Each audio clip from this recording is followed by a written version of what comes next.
I'd like to welcome our guest today to the NS Podcast, Nick Karmali, owner of Mia Food Service, the leading independent food service distributor, supplying over 4,000 products to local restaurants, bars, bakeries, cafes, and a growing list of clients throughout the GTA. I know you're an avid real estate investor as well with multiple properties throughout Toronto, Vaughan, and most recently Miami. Welcome to the New Street Podcast. Thank you for having me. Yeah, man. Thanks for coming through. I appreciate your time. No problem. Let's start off. I know you've been in business for a while. Yeah. So let's just give people a sense of your business, your main business. Yeah. I know you do diversified, but what's sort of the hottest product you're selling right now, and like your number one client? Number one client, I would say we have so many great clients. You know what? King Street is doing really well. There's a new restaurant that just opened up, Mademoiselle. And Marble. Marble's been around for a little while. Got it. But Mademoiselle just opened up maybe 2 weeks ago, King West. It's on fire. That place is just, it's incredible what they're doing. And the products that they're buying, such as a lot of niche products, like gold flakes and, black garlic and, hard to find things. Yeah. But we have access to all that. So we were able to capture that. And it used to be the owner, actually, Peter. It used to be a strip club that it was the Brass Rail on King. He bought that business, bought the building. It was a $20 million building, turned it into a restaurant.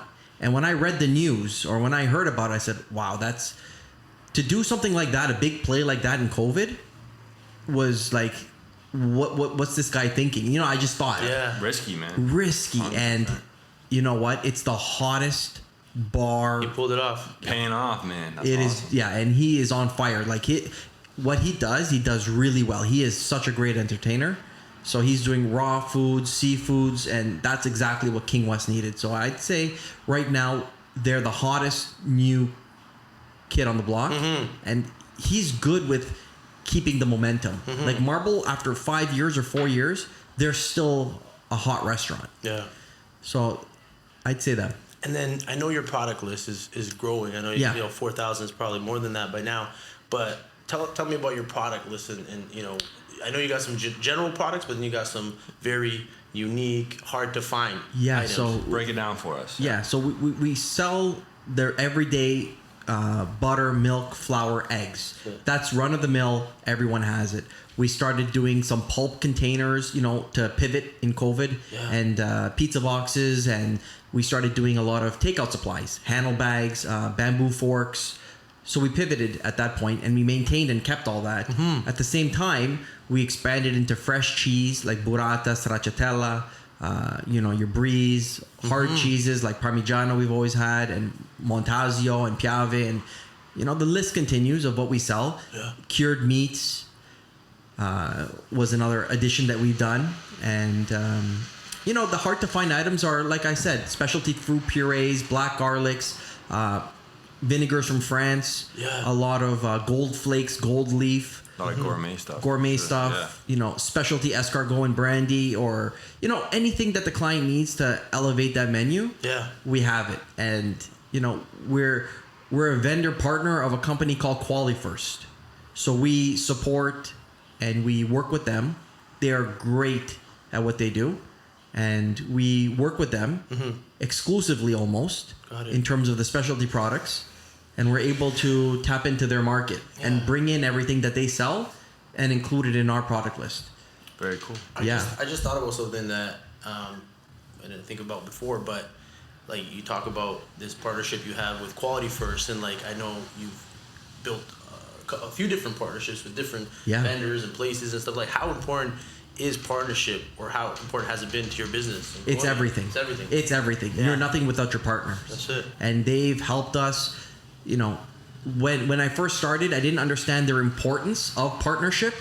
I was just looking at always the cheapest option and working with the cheapest vendor and always the cheapest product. And that necessarily didn't work out in my favor. Sometimes selling a quality product, regardless of price, will sell. So quality sells. Price necessarily doesn't always sell. And you want to focus on the customers that want the quality, because the price is irrelevant when you're number one. Yeah. And I've always never understood why companies like Cisco or Gordon Foods that were so expensive were always so busy. It's because they offered a great service. That's it. So they had a great service. Yeah. Whether the product was number one or not, their service level is impeccable of what they can supply, their offerings, Right. you know. So I've always undercut myself in the past of priding myself to be the cheapest. Yeah. But being affordable, being the cheapest, you don't have to leave all this profit on the table. Yeah. You can be affordable and, you know, offer a good product. Yeah. And that's what I think I've pivoted to. Instead of being the cheapest guy on the block, I'm reasonable, but I have great selection that no one has. Yeah. Quality, nobody like Costco, Gordon Foods, Cisco. No one in the city has what Mia Foods has. We're number one in terms of offerings It's in selection. and selection, Products. and we pivot, Yeah. meaning And you'll adjust, right? It's we like, adjust every day. For example, like a specialty item, yuzu juice. It's a Japanese juice that sells from Ozawa. It's sold out, and Nori Gold seaweed sheets from a vendor are sold out. Rather than just be sold out, we pivot that morning and try to find an alternative because of this supply chain crisis. Yeah. We pivot. That's it. We don't allow. We buy. Yeah. Yeah. Very cool. I think that's big, and we're gonna get into that a little bit more about some of the adjustments you made during COVID. But I think that's gonna be a big theme here in terms of a discussion. A lot of this conversation, you've been talking about growth and how you guys have changed Yeah. and stuff like that. It sounds like you've been on this game for a very long time. 2008 is when I got my first van, Okay. and I was on the road myself delivering. Since then, 2008. 2008 is when I Wow. started. Wow. That's amazing. Yeah, in the recession. 13 years. Yeah. In the recession. In the recession. Yeah. Even talk about, starting things during COVID, a recession's damn near as close as you're going to get to that, right? Yeah. So, that's amazing. What made you, take that leap of faith? What told you, this is what you wanted to do? How'd you get into it? So in my university years, I was always fascinated with the restaurant business. Okay. Having a family friend own another restaurant supply company, Eagle Foods, I was always intrigued by, just the process and how to do things. And I would always go into their warehouse and kind of be intrigued with logistics and supply chains. And I attempted to work for them, actually, prior to any experience in university. And without any proper guidance or training, I failed at the job, working for this company. Right.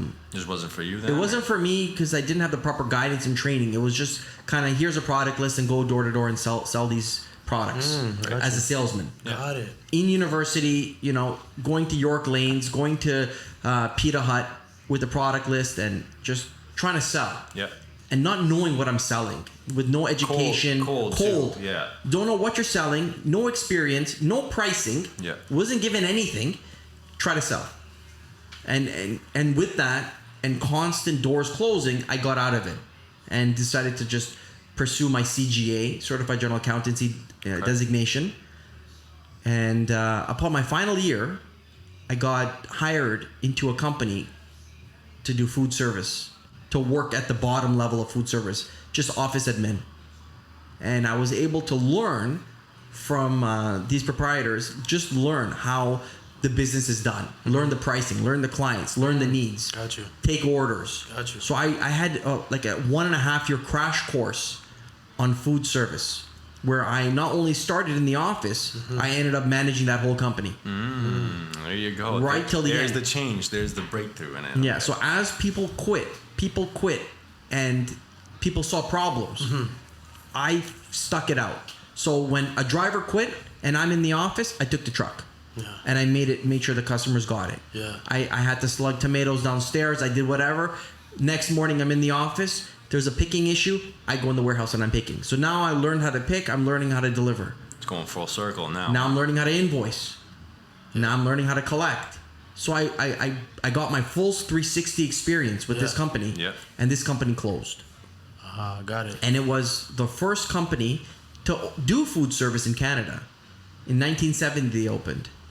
So everyone folded, everybody left. So you What got- years is that this closed? It closed in 2008. 2008. Okay. Yeah. So that's when I got a little smart and said, you know what? I did it for them. Can I do it for myself?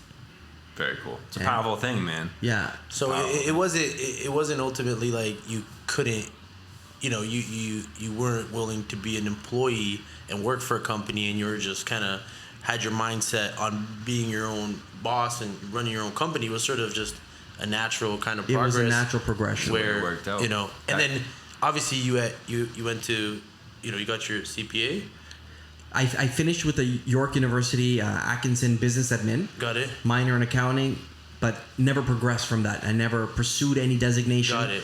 Never went to my graduation because I was so busy on the road, That's it. focused on the goal, Yeah. that everything, my paper, my education, nothing really mattered at that point. Yeah. It was just about the drive, just following the dream, and just, being a business owner and just performing that duty, that service to the No customer. distractions, man. No distractions. No distraction. How valuable was the experience you gained in that year and a half versus other experiences like That year and a half of experience was so powerful. It was better than my 5 years of university. That's it.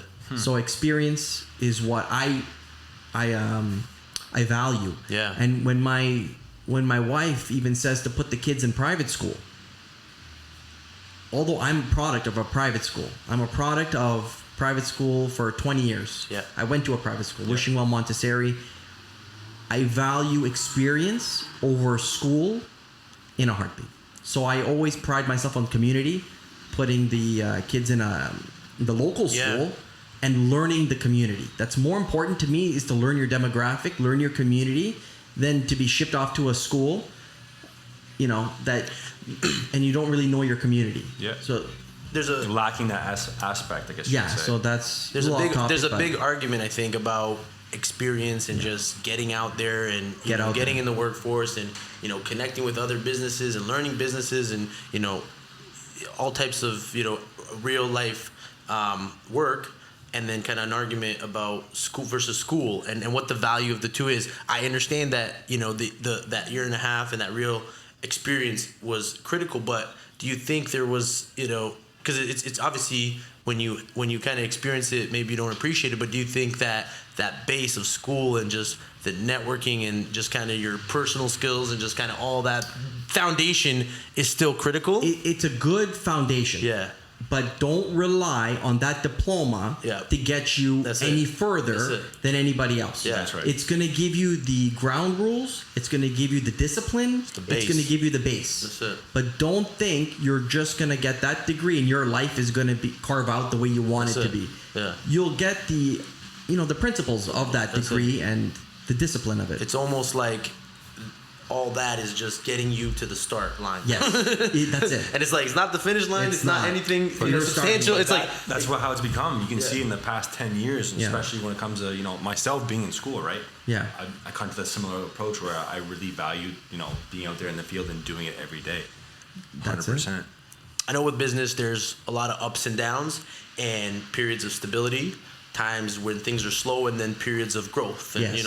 We're in a growth period right now. Big growth, right? So tell me about some of the most significant challenges in your business that you kind of went throughout, the 13 years, I think, Mia Foods is. Because, in 13 years, you have influxes of staff. Yeah. Staff is number one. You are as great as your weakest link.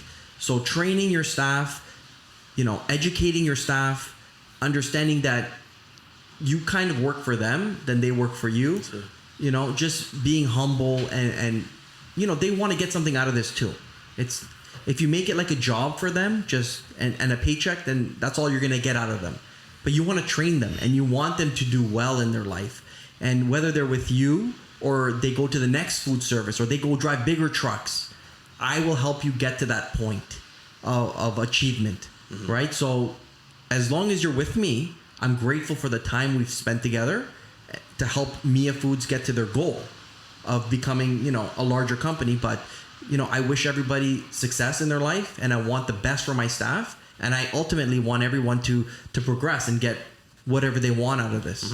So I kind of educate, I train my guys, I try to, be there for them. So ultimately, just hiring good people, retaining good people, that's probably the most challenging thing. Yes. Yeah. Just being able to, serve your clients Yeah. to the best ability that you can, and then have the right people on your team. But it takes a long time to understand and to get to this level. Of course. I've just got to this level That's it. of understanding and helping my staff and wanting the best for them. Yeah. I've actually just got there. Maybe this realization probably came within the last 6 months. Yeah. It's not like I came with this realization. No. Right. Before I wanted Before, it was just a grind. It was just a like, grind. do whatever, Let's get it out. That's it. It was Whether something great happened for you at the end of this or not, it didn't matter. It was all about myself and the business and just growth. That's it. But now it's... So what changed? What made that, switch in your head go from A to B? What was it? I gotta know.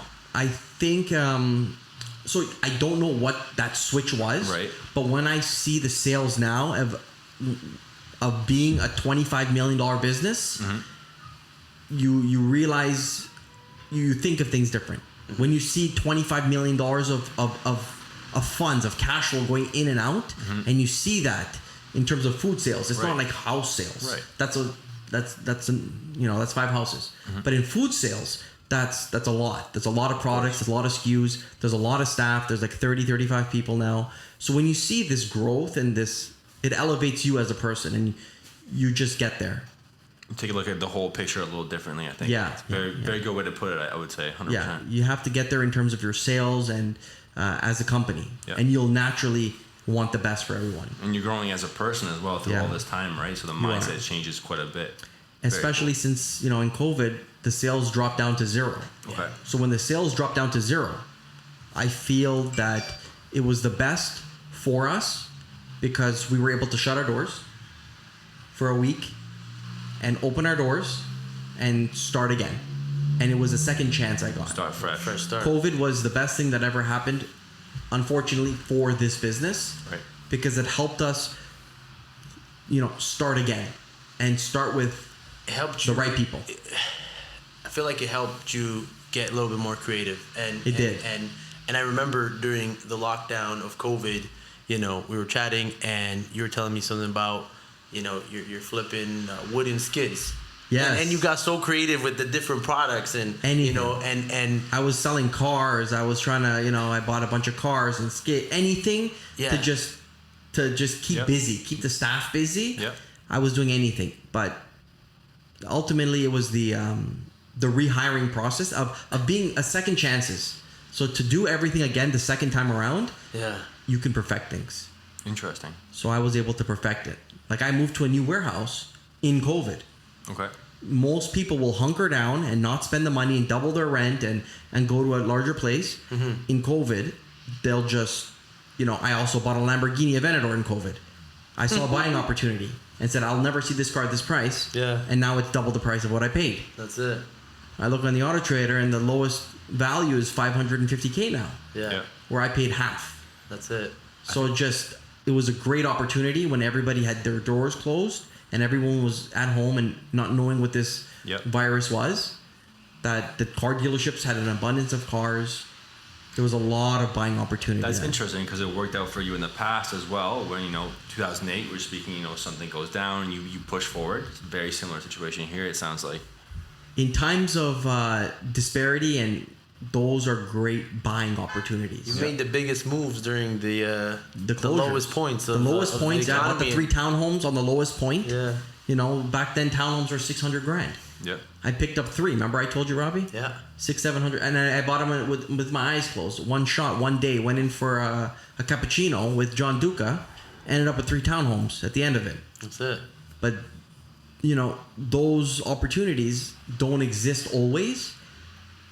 So I think I was I seen that money was going to be devalued. Yeah. So I knew what was going to happen with money. Yeah. So I said I don't want any of it. Yeah. I want to spend it all, and not only spend it all, borrow everything I can against everything I have, and try to spend it. Although I didn't go that aggressive. I didn't go crazy aggressive. I wish I did, but I didn't. You wanted to keep up with inflation. You did a lot more than most people, though. I did a lot more, yeah. 100%. In terms of business operations, I'm a big fan of software and systems. Yeah. So I have an interesting question. If I was to give you, say, $500,000 right now, and you have to either spend it on software, systems, or hiring good people. What would you choose? Awesome. And it's only, You could only put in one pocket. I'd say software. Okay. I'd say software. And I mean, obviously you mentioned it and I agree with it. Like, people are, the makeup of a company and they will make a company, but why would you invest in software? Because I see we have good people and we don't have good software. That's right it. now. Yeah. I And feel like you need yeah. that base of Yeah. processes and software and, some tools to give the people. Yes. And Yes, then, the people need that. they could perform better, then you operate better. Well, if you have good software, you can hire pretty much anybody You can And they can run it successfully. And they can run it it's successfully. a better Bingo. system to Yes. Bingo. for everybody to work with. Yes. Right now I'm working on Shopify for the website. A lot of people don't want to adapt to Shopify. They want to just still text message, email order still. Yeah. You get that. The thing is that software is great, but people have to want to use it. Right.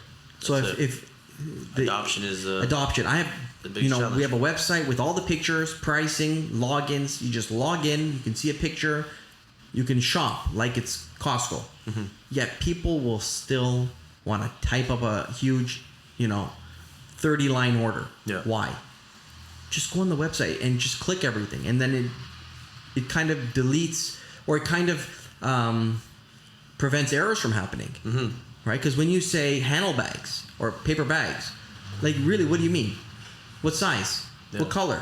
Yeah. You don't give any, there's That's more right. there's more opportunity for mistakes. That's right. So we try to push people, Yeah. use the website. Yeah. But people still don't adopt it. People Yeah. still want to. I think a lot of it just comes down to user experience, and you can give people a tool that works and it does the functionality you need it to do, but it needs to have that user experience where whatever they're doing now, they're calling, they're writing, they're texting, however Yeah. they're doing it, like it needs to be easier than that. Well, it needs to be don't simpler and easier. There's not a lot of text message anymore. Yeah. That thing I think is set sail. There's just a lot of email. Yeah. So it's got to be as simple or even easier than just sending an email. So that's the challenge. So that's the next step. Yeah. We're working on right now. We've revamped the website. We've upgraded it. Pictures, pricing, everything's up there. Right. The next step is a new order processing system that even if people respond and want to place orders with email, we're going to have a method created where it's going to auto generate, calculate, and pick up all these orders and make pick sheets for us. Rather than having a person data entry Yeah. every order in, Yeah. it's going to just work. So So- we have our web guy right now. He's hunkering down. Efficiency, for He's sure. he's developing a system. Love it. So that's happening. Love Very it. cool. So systems are. It's all about Systems are systems. big. That's it. Yeah. No, you could definitely optimize some workflows with a good system. If you hunker down and make a good system Yeah. and then worry about the sales, Yeah. you will have far more success. Don't worry about the sales. Get a good process, get a good product that people want, create the process of it, and see if you can replicate it 10, 20, and scale it. Yeah. That's the That's thing. what Yeah. you should spend your time on, the Yeah. process. And the systems, Yeah.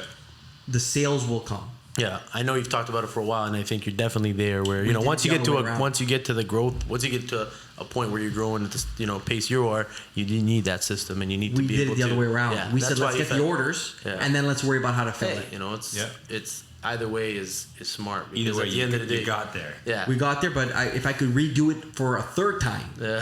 So start over a third Start time. over man. a third time. It's a If fresh there's start. Another virus that comes out, Is- we got to get the process done Right. first, Okay. right? But and then get people to actually use it. But it's in the works now. Coming. That's all in the coming works. soon? Yeah, having reorder buttons and having all these little creature comforts that people have told me that they want. That's in the process. That's at least 60 days away, and then we're gonna implement it. Oh, we're And- coming Oh, very yeah, soon. very soon. Wow. In June, we have a meeting with our web guy to see what he's done. Love it. Very cool. I'd say, gentlemen, we had a very good conversation about business here. We got to know a little bit about you. Yeah. Me and Robert being big real estate guys. I would Yeah. love to, we're talking about the Copa townhomes, the Miami property. I'd love to dig into your, real estate portfolio. Yeah, know you of a little course. better that way. So, love to hear it. So I started in real estate. I initially bought my first property in real estate, not knowing if it was going to appreciate. Okay. Just it would save me an hour commute every morning. right? So I thought that hour there and back would allow me to focus on my business. I didn't have this knowledge of what real estate could do. Okay. Right? It was just flying blind a little bit. Flying blind. It was a practical purchase. Practical purchase. For It's location. closer to work. It's gonna for the central hub of where everything's happening. Okay. It'll save me an hour in the morning, which will allow me to service my clients better. Yeah. So that was my first purchase. Seeing after a year that I've made 30% return on my money, I said, "Wow, okay, this is the way to go." So in the next 3 years, from 2009 to 2012, I bought, 3 condos and a principal residence for myself. Okay. And I just as quick as I could earn money, Yeah. I would put it in real estate. So when I had that down payment ready, I didn't have a car. I lived frugal. Yeah. Didn't spend any money on clothes. Nothing. I shopped at Costco for everything. Anytime I made a dime, it would go into my real estate account, Okay. and I was able to just purchase homes, penthouses for $300,000 on the water, on Marine Parade. Right? You can't get those. You Right. can't get these opportunities, and I was able to buy. Right now, it would seem almost $5 million worth of real estate at this value. And I was able to buy that within 3 years with minimal down payments, 20% at the time, but minimal purchase prices. Right. And I was able to buy all this by 2012. And I stopped real estate in about 2014. I stopped real estate because it got too difficult to get the financing. So I wanted to deal with banks. And banks made it harder for me to obtain financing, and I was stubborn. I didn't want to. Accept different, B banks. Okay. I wanted to have A banks, A lenders, CIBC, BMO, Yeah. TD. Didn't want the HSBCs and the Home Trust and the Equitables.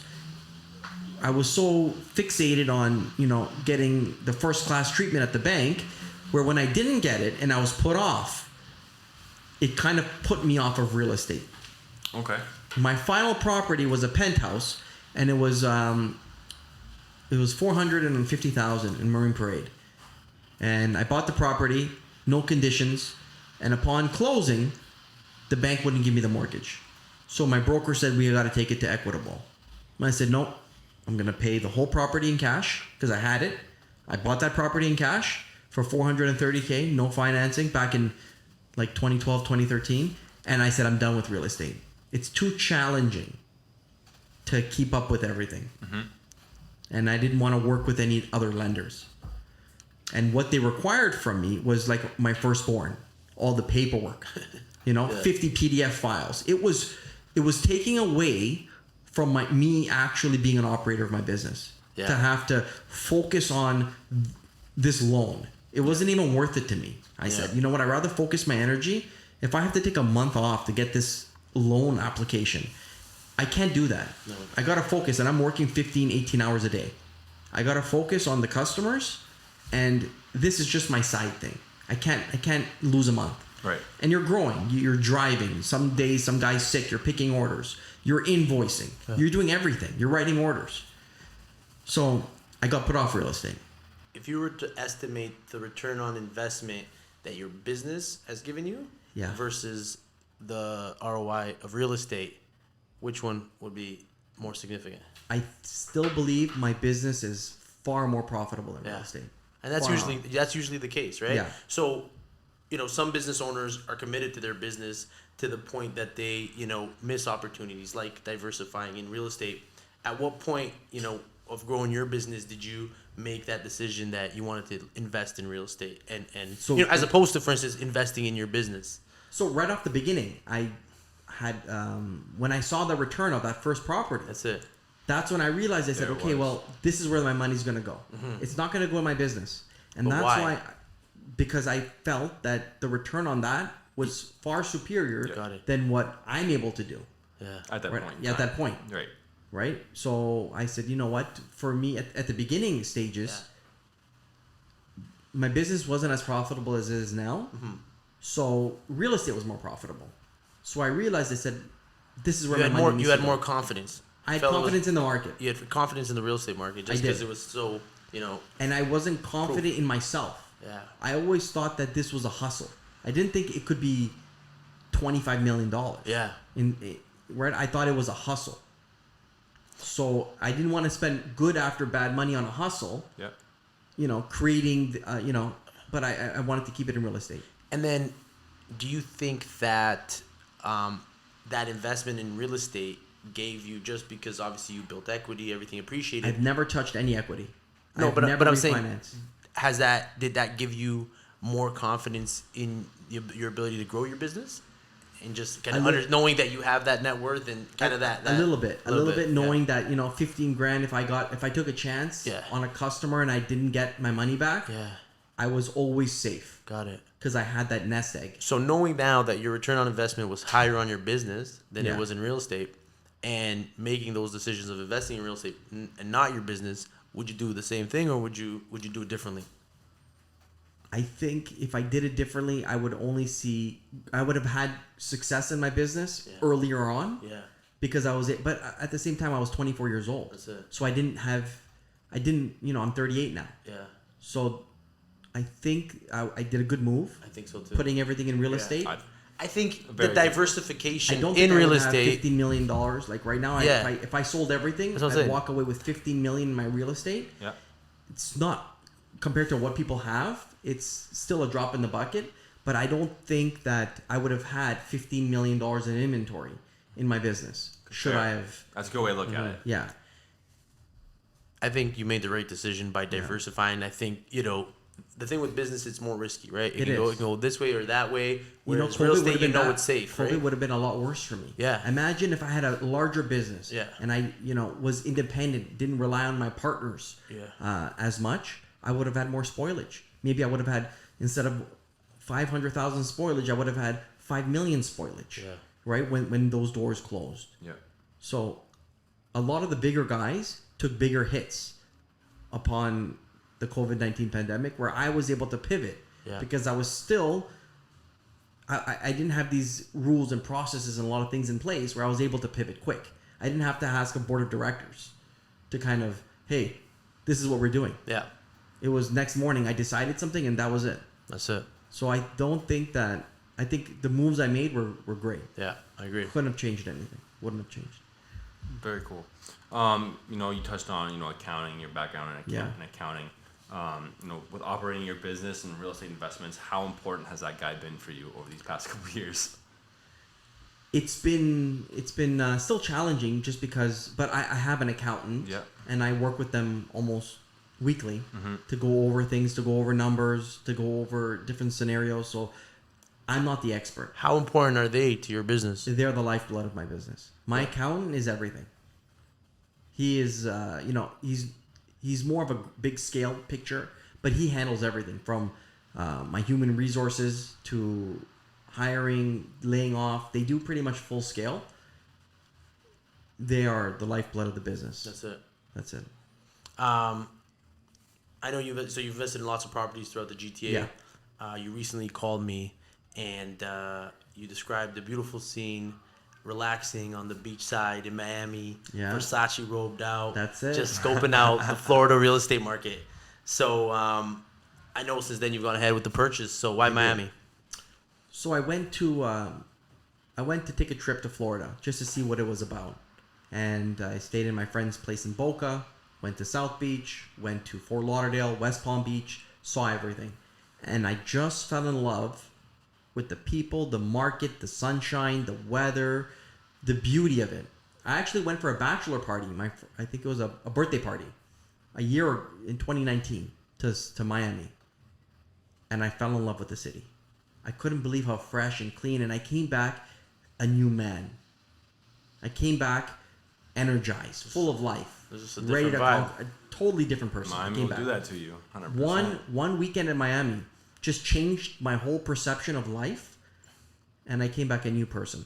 And just knowing that that's all year round. Yeah. It's Literally all year round. Yeah. It's beautiful. So I took a couple trips this year to Miami by myself. I went there just to explore. Like I asked the wife, I said, listen, I'm going. a week at a time. Yeah. By myself, just to explore. Yeah. Just to see what's out there. Yeah. And then you finally made the purchase. Yeah. And, there's a lot of people in Canada or in Ontario that want to invest in real estate in the States and particularly in Miami. Like, how important was it to have your feet on the ground, really, like, exploring that area, exploring the more, finding the right condo versus just say, making a call or, trusting an agent out there and just buying something? It was very good that I actually went to go see every unit. Initially, I was just going to buy, sight unseen, what most people do. But I took a week off, went there, and I saw everything with my agent, Jennifer Starr. She's amazing. She showed me everything. I didn't find what I liked. Took a second trip, saw some properties, and fell in love with the unit. Mm-hmm.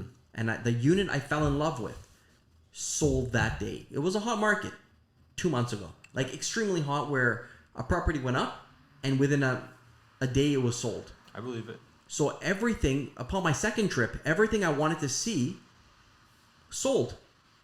And then I'm like waiting for the next week of listings, and everything was just about 3 or 4% higher. And week after week, I'm noticing that everything's selling and everything's getting just increasing in price. Yeah. And I said, you know what? I got to get out there. I can't make this purchase from the back seat. I got to get in there. I flew in, rented a car, talked to the agent, and said, this is everything I want to see. Mm-hmm. And everything she was showing me was selling the next day. Mm-hmm. Like, she showed me a unit, it sold. She showed me a place in Coconut Grove in Brickell, sold. A townhome for like $620K. So everything she's showing me is even selling. Yeah. So lastly, we went to see a unit on North Bay Village. She showed it to me, $670K USD. Wanted to put an offer in full price. Sold that day. So I asked the agent, I said, what else do we have in this building? Well, there's no 3-bedroom corner units. There's only 2 bedrooms. And I said, well, I need a 3-bedroom. I need a corner unit. Yeah. Because I want that wraparound balcony. You got to do something. She looked at the listings of every unit that had gone up for sale in the last 12 months that didn't sell. And she called every agent, every homeowner that she could and said, we want to buy it. And finally, someone said, I'll take $70K over asking over the last sale that just happened. And the person that actually owned it was an agent on the 18th floor. I think it's a penthouse. And I said, let's do it. That's $70K, let's do it. That's the number one tip you can give any buying real estate agent in a hot market is 100%. To do exactly what she did. 100%. And then she was good. It's worked for me too. And she just cold called. You have to. And said, what do you want to get out of this? Yeah. And last 12 months is a big play, right? It gives you kind of an idea what people are looking to do, right? And I had to go firm. That's $1 million. I had to go firm in the States, no financing. That was a tricky play because the way I had structured the deal, I didn't structure it under my personal name. So I've opened up an LLC. Correct. And I bought the place under my own name initially, just to buy it.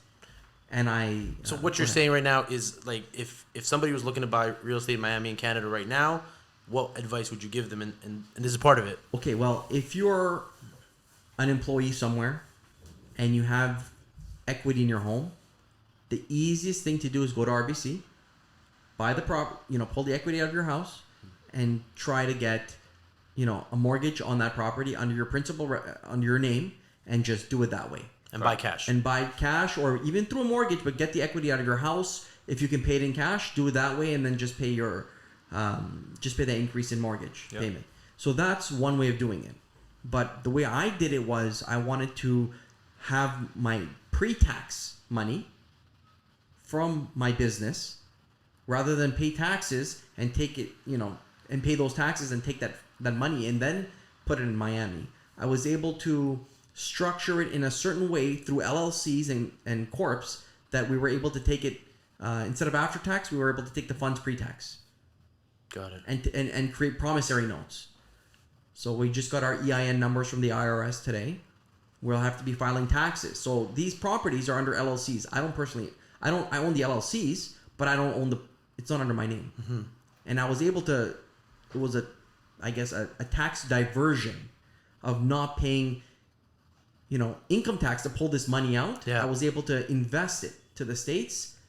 And is there benefits to that structure when you go to sell? Like Buy or sell, you save 30%. Because I saved 30% instead of, I didn't have to pay corporate tax. And got it. So when you go to sell, you save another 30 cents. Same. 30-40%. So that money is in that LLC, Yeah. right? So when it sells, it'll be in that LLC. And then also you mentioned if you're renting, because I think I'm not We sure have it rented right now. There's there's benefits there too, right? Because I think there's some liability holdback or something. The IRS holds back some funds, or There the is- tenant has to pay the IRS. Yeah, I didn't look into too much of it because Yeah. I'm not planning on renting it out. I'm planning on, having the tenant leave in 2 months. Okay. So it's not going to be generating any profit. It's going to actually be costing money. Got it. With maintenance and insurance. So I don't have to worry about the place generating any income. Yeah. So I don't have to worry about any, I still have to file my IRS income taxes on the dates that they specify, but I don't have to worry about it leading into a profitability situation. It'll always be a loss. A little more complicated. Yeah, so I didn't have to investigate too much on Yeah. it because I knew it was going to generate a loss. Yeah. Because I want it for myself. There you go. But in the event that I decide to expand my LLCs and get something in Delaware, get something in Texas, my structure is set up. It's a complicated structure. Yeah. I can with the general partner and Yeah. there's like 5 other LLCs. So this is the only property you own in the States right now? Or? Only one right now. Okay, and the plan is to get some more as we go, or what? It's gonna be, yes. Yeah. Yeah. I think you made probably the most important one first, which, especially in my head, that would definitely be a goal for sure. wraparound. Well, Balcony. the structure. Big key, big major key. Yeah. Yeah. So the structure of the LLCs is what's important. Okay. Because now I can always add another property, and you reduce your liability. So if you get sued, the way I've structured it with my 3 corps, the way I interviewed many CPAs. I interviewed CPAs, lawyers, people from Miami, people from Florida, people from New York, Yeah. lawyers, my own people, and I looked through YouTube and figured out how to do this. It was such a complicated process the way I structured it. I even have it. If I even show you the, You're gonna have to send the diagram. We'll It's a put it up diagram. for sure. And It then is a diagram. we'll give a shout out to your accountant. Yeah. CPA, you know what? My own accountant was not even a professional cross-border accountant. Got it. So my own accountant was like, I don't even know what to do with You this. need a cross-border You need a specialist. cross-border, and after interviewing 10, 15 CPAs, Mandan accountants in I think it's in Mississauga Yeah. was the the ultimate go-to. choice. And Mandan he has been accountants fantastic. in Mississauga. Madan accountants. Madan. Right here. Look at this structure right here. I'll show you right here. Man. That's the structure. Of how to, yeah. Well, send this over to me and we'll Put it up. Yeah. It's a complicated structure of how to mitigate liability, how the general partner, the operating account. Yeah. But this is what was needed. That's the key. Yeah. This structure was key. And Trudeau actually, most people will open up with C Corp or S Corp, I think it is. That's the general rule when you open in the States. But Trudeau actually, about a month and a half ago, changed the legislation that the C Corp was not the right way to go. So we had to reinvent the wheel. Got it. Literally speaking. Yeah, it just happened. The changes just happened because most of the time people will open up a corp in Delaware and then they'll structure, because the reporting for Delaware corps is far less than reporting in Florida. Okay. So people will open up in Delaware, so there's no reporting requirements or less. And then they'll open up an LLC in Florida and they'll do it that way. Right. But because of Trudeau's new legislation and the way he's changed things, we had to go this way. Wow. Yeah. All right. I know you got a lot going on. Is there Yeah. any other businesses or openings? I know there was something going on. You're doing some bakeries and things like that. Anything else you want to shout out? We were going to expand. There's a local business called La Petite Touette. So we were going to partner with them and open up a chain of bakeries, French patisseries, and it hasn't unfolded the way I wanted it to unfold. We are going to open up a chain of, French patisseries in the city with them. Just I haven't had the time right now with all the supply chain issues. Yeah. It's kind of moved me away from even finding new clients. Where I used to go and capture new business. I don't have the time for it right now because I'm so fixated on supply chain. Got it. You got to focus on that. Just focusing on focus on the primary business. Focusing on just the bare necessities. Yeah. You know, it's nice to have, specialty vinegars and specialty purees and specialty items, but right now we're finding it hard to get basics like canola oil, saran wrap, garbage bags, mustard. So these are the problems we're finding it difficult. Cider vinegar from like Heinz. People are out of stock. Just today I was at the water cooler in the office, and our milk supplier came in and said, we're out of stock on the bulk Homo milk bags and bulk cream bags. I said, okay, great. I don't really buy it. He says, no, but we sell to people that make cheese. So now there's going to be shortages on fresh mozzarella, Cheese fresh burrata. So now it's full cycle. Falls down the line, eh? Yeah. Wow. So it's the supply chain is really important. It's really bogged down. Yeah. And I don't know when it's going to fixate itself. But, Got it. Try finding Gatorade right now. Multi-pack. You can't get these items. Right? Where Gatorade was the last thing you would think that would ever be short of. Yeah. Yeah, 100%. you would think the specialty items would be short. Try getting ketchup in the little portion packs. That's a challenge. What's the reasoning for this? They're just out of product. We always operated in the past. We've always been working on a just-in-time inventory process. Okay. So everything was just in time, right? Like no one kept full warehouses of stuff. A lot of times it was produced, shipped, and everything was just done at the moment. Yep. But now when you cause a hiccup anywhere down the line on the just-in-time inventory system or in the supply chain system, things fall apart. Yeah. No one's sitting on a whole warehouse full of ketchup, a whole warehouse full of mustard. A lot of things are just being produced and shipped. So when you cause a complication, whether it's in the box, whether it's in the packing tape that's not available, whether it's in the print, this will cause delays down the line. Makes sense. Yeah. Plastics, buckets, pails, anything. It adds up. It all adds up, with shipping costs going from $2,500 a container from Italy to $30,000. Yeah. People are, inflation's here to stay. Yeah. Prices are going through the roof. And it's affecting people because probably the inflation is so significant that everybody's just stocking up on what the minimum. So they'd rather be out of stock than over inventory, right? So, and over 100%. So I see the problems well before the average person sees it. Yeah. I already know that knowing from my wholesaler, when my wholesaler tells me a case of specialty Italian tomatoes that used to sell for $29 will eventually in 3 months be $60. Yeah. That tells me that not only are they, my customers are going to suffer on this. Tells you got to stock up. But remember the grocery stores. Mm-hmm. This is going to impact them too. Yeah.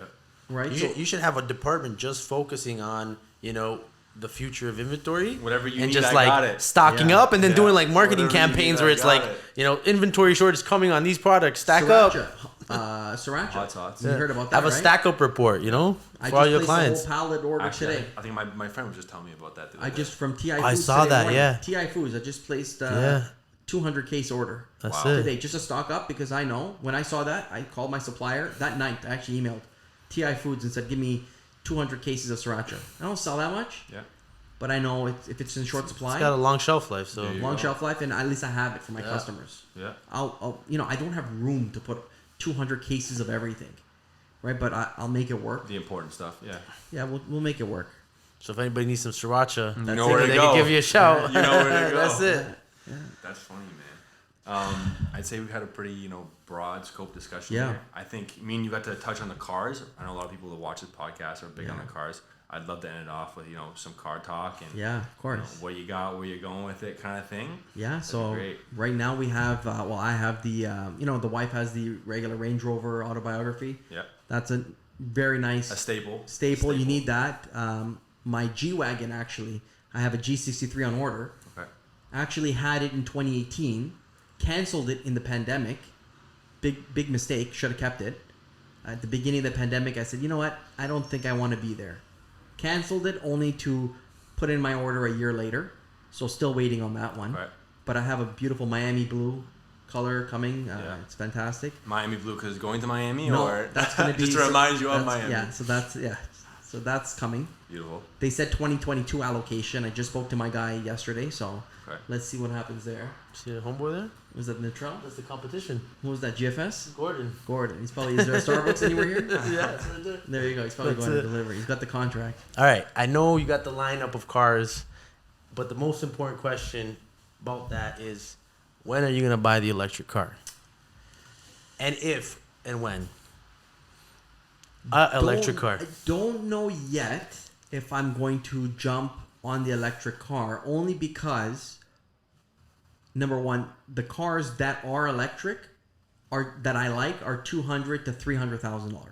Taycan Turbo S, where it makes sense right now. My S63 was $130K for a daily driver. Mm-hmm. So if you're gonna get an electric car, no enthusiast is gonna put an electric car in the hoist in their garage and say that's my Sunday cruiser. My Aventador is my Sunday car. My NSX 91 is my Sunday car. The electric car would never replace any of those. It would only be, and for the most car collectors have an electric car, but it's their daily. As a daily. It only makes sense as a daily. Common theme. Yes. Like Manny Koshpin in the States has maybe $20 million worth of cars, but his daily driver is a Tesla. Yeah. He's a big SLS guy, if I remember correctly. Yeah. SLR guy. SLR. Right. He's got like 9 SLRs. That's right. So everyone just drives that Tesla for their daily, the Plaid or whatever it is, right? So I'm just waiting to make... Plaid is crazy. Plaid is crazy, but it's got to make sense. They got to get the prices of these cars down so that we can lease these cars and write them off in the business. But what's wrong with a 3 or just an X? When you want a Plaid, yeah, you see a Plaid, you can only write off $800 on a lease, right? But I can write off 100% of my fuel. So when the government changes their structure and says, you know what, if you get an electric car, you can write off 100% of it. There you go. I will go right away and get an electric car. There you go. Because I don't have to worry about this $800 cap on the lease. So not like it matters, but I still like to. Yeah. I'm still frugal. Yeah. Right. Like, and all these cars that I've bought, whether it's the 91 NSX, the Aventador, all these cars have all gone up in value. Yep. So, no, from a collector standpoint, I get it. It makes sense. But the day-to-day argument doesn't make sense. Day-to-day, it's like I can get a nice $100,000 S63, and but the question is, fuel. Can you allocate the funds in a better way to your business to have a better write-off than gas? I still like the dinosaur oil. You like writing off the gas. I'm with you, but he's stuck on the Tesla. Get me a write-off of 100% of a Tesla Plaid, and I'll sell my S-Class. My S63, I'll sell it. Yeah, but that's not applicable to any car. So it wouldn't make. What do you mean? Like, you can't buy another car that's gas and write it off like that, right? I would want a Plaid. I would want 100% deductibility of electric car. Interesting. But you could do that on. Wouldn't you be able to do that on like a Model 3? Yeah, but a Model 3 is not comparable to an S63. That's fine. But now you're talking about more collector. You couldn't write off a Porsche or a Lamborghini. You can only write off $800 on a lease. Okay, that's it. $800 on a lease. $800 on a lease. So if they, but the government needs to make. So what's the lease on a Plaid? Lease on a Plaid is probably $2,500. Oh yeah, it's up there. So $2,500, and I have to only be able to write off $800 of it, whereas I can play around with the lease on the S63, have it at around $1,400 or $1,500, and then write off all my fuel. What's your monthly gas bill? Don't check it. Yep. Don't know. That's not. And you don't think you could put that into the software we talked about? Yeah, miles per gallon. No, I'm sure I could. And I don't know. I don't know it off the top. That's right. Or something else? I'm sure I could. And then you could. But it's tax deductible. Yeah. But you can't. Your trucks are your trucks. But my trucks are my trucks. My car. I'm going to see customers. I'm coming here. I don't do much recreational stuff. Yeah. So I can write off, as long as my my journal and my logbook's great. I can write off 100% of everything. And I'm better off this way. And you like pumping. I don't like pumping, but I like the tax. You like standing there pumping and seeing that thing. You like that thing rolling. It doesn't bother me. No. I don't even look anymore. I don't even look. I don't even know. You know what? When you have 11, 12 vans, and you see $10,000, $15,000 gas bills, what's another $1,000 for myself? What difference does it make? You don't even notice it. You don't even see it. Yeah. Right? It just gets paid, right? But if the government had some better opportunities and more tax deductions for electric vehicles, I think a lot of business owners will jump.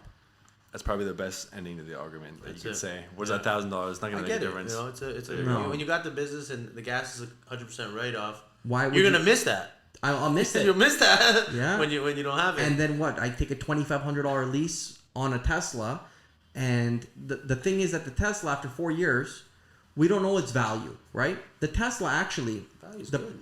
we don't know their values. The Plaid, because the electric car hasn't been around for that long. Especially the not- residuals. Especially not a car of that caliber. So the residuals of the Plaid, we don't know what they are. Right. If the residual is zero, guess what the lease is? The lease is $4,000, $5,000. That's what the lease is on a Plaid. Yeah. Because if the residual is zero, but with the S63, I know the residual. I bought it at 140. My residual is 80, right? So I know my lease payment's going to be $1,300. I don't want to be at $4,000. I'm better off this way. When the government makes better rules and better tax implications, and we will all switch. Every business owner will switch. Yeah. There should be a gas saving rate off. If you go electric, you should be able to deduct. Should be able the to full calculate cost. how much gas, how much I'm better emissions off- you're saving, I'm and better then off have a with- deduction for those emissions. I'm better off this way. Yeah. I'm better off with 100% deduction on fuel and $800 a month off my lease, and my out of pocket expense is $600. Whereas if I went to a Tesla, I wouldn't get that gas write off, Wouldn't get the but I'd have a $4,000 monthly payment, potentially maybe $3 on a Plaid on the higher end, because I'm comparing upper echelon to upper echelon, and I'd get to save only $800. So my out of pocket expense would be close to $3,000. Yeah. But the gas write off could hire an employee No, that could have a here we go. significant He's still impact trying to on your make his business. point. I'm actually worse off going No, electric. yo, that gas bill is bigger than all that you're talking about. That gas bill is No, if that's you the were gas all bill. electric, but Yeah, that's you not can't- possible. Yeah. Yeah, there's no You can't electric have- trucks right now, There's right? no big trucks. Yeah. Yeah. Eventually. Yeah. Okay, man. Really good Okay. having you. It was a great podcast. Appreciate it. Appreciate You're the welcome. chat, man. Great Appreciate talk. the Learned a feedback. lot as yeah, well. man. We all learned a lot. Thank you. Appreciate Thank you for it, having me. Beautiful. Robbie. Oh, my leg. Let's do it. Appreciate it, man. Perfect, man. Appreciate Thank you for having Thanks so much, man. Learned so much as well. It was a good time. Yeah. It was a good business discussion.